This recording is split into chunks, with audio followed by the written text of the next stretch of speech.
दो आदमी खड़े थे आग के किनारे, एक इब्राहीम अलैहिस्सलाम था और एक नमरूद खड़ा था। नमरूद जब हज़रत इब्राहीम अलैहिस्सलाम को डाला तो आग उसके लिए ठंडी हो गई।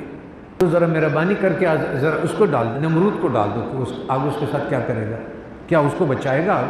उसके लिए बर्द सलामत बनेगा वो?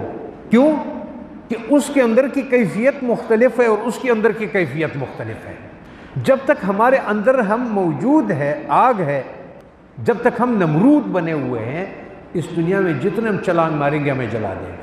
निज़ाम मालिक यौमिद्दीन बरकरार है, वो इंसाफ भी है कि जितना आप करते हैं उसके सज़ा देता है, और बख्शिश वाला फजल करम वाला भी वो आपके साथ, आपके उस एहसासों के साथ। अबू जहल का क्या एहसास था, अबू बकर सिद्दीक का क्या एहसास था? तुम पहले ये देखो कि तुम पहले किस कैफियत में हो, तुम्हारे लफ्ज़ और तुम्हारा मालिक यौमिद्दीन उस कैफियत में है जिस कैफियत में तुम हो।